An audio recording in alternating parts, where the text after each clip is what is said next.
Our next comedian, okay, reached out to me. He's got a lot of heart, okay? Might be a little soft in the throat, so definitely listen up. Okay, the next guy up is, and I want to say this right, Hillbilly! It's all yours, man, talking to the big one. Talking to the big one? This is a little weird, this double mic. I'm not going to lie. I kind of wonder, is this like what Jada Pinkett meant by entanglement? Like, is that what she meant? Shit. And I am so glad. What's your name over there beside of him? Well, I'm so glad she wasn't the only person that said this would remind her of slavery, because I'm going to be honest, when I first walked in, that was the first fucking thing I thought before I knew what was going to happen. All I was thinking was, swing low, sweet chariot, coming for to carry me home. I was like, damn, that's weird. Now, let me say real quick, I was actually reading Twitter yesterday after I got off of work, and I seen an article that they had about whales attacking ships and sinking them, and like they were going crazy about it. And I was like, what's the big deal? We have literally had a show for years built around whales attacking things. I think they call it The View, but I don't really watch Discovery Channel much. Now, I know the election started. We're all kind of getting annoyed with the whole campaign ads already. And I came up with a list of people, about a top 10 list of who I actually trusted more than a politician. And, oh, it fell down. Let me grab this real quick here.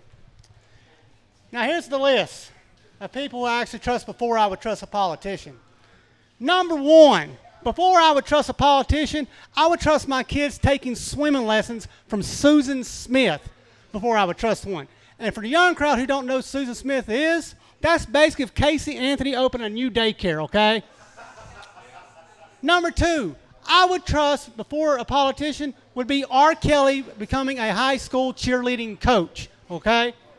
Number three, Number three, before I would trust a politician, I would trust setting my mom up on a blind date with Ted Bundy, okay?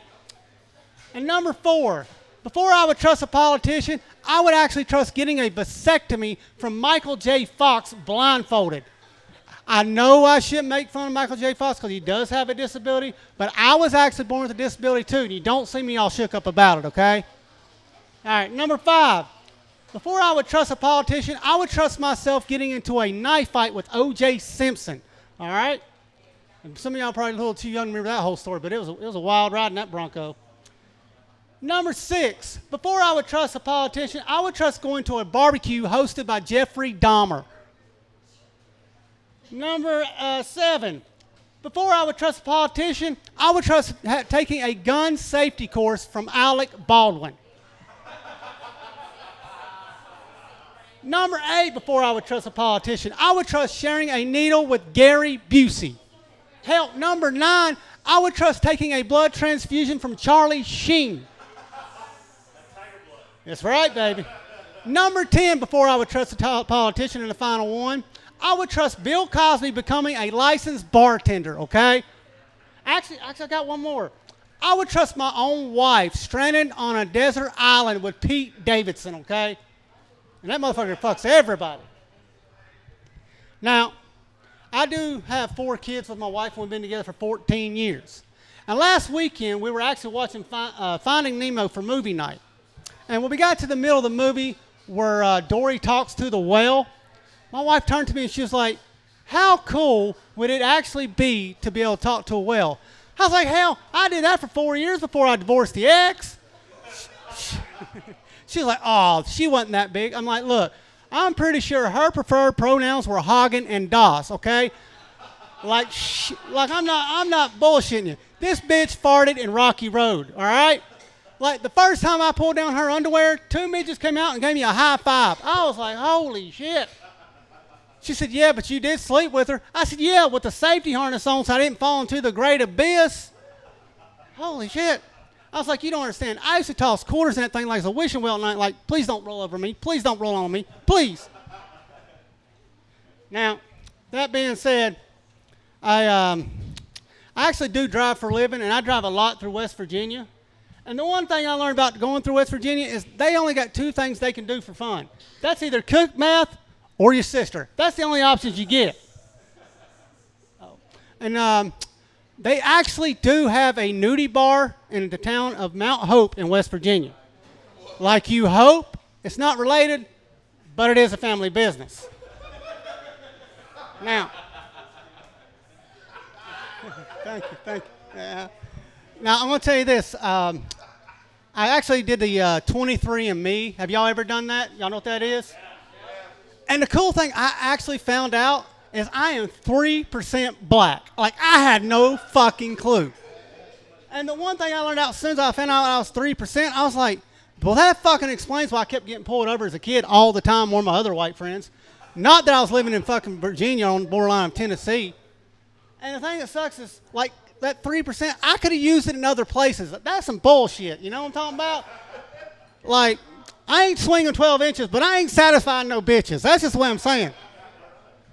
And I realized when I found that out, people change.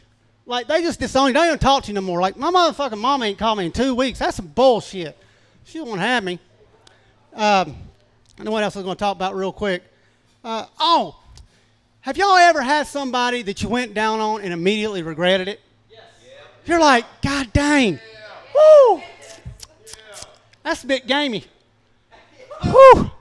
Could you do me a favor and hand me a bottle of ketchup? Ketchup? Yes, I get the taste of regret out my damn mouth. Holy shit, what did you do? She in death? Holy shit. All right, I got a quick question for the guys, and I got to wrap it up.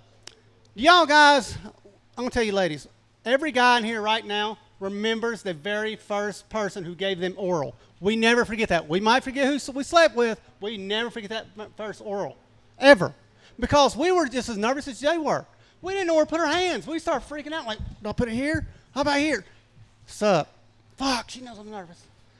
Hell, and then we got to the point about 3 minutes in before we was about to bust one, and we didn't know it was the first time. We didn't know, are we going to piss in this girl's mouth or are we going to fucking nut? We were terrified. We're like, please, God, don't let me piss in this girl's mouth. I will never make it out of here. All right, I actually got to go. I got some kids home to take care of, but I appreciate y'all have been fun.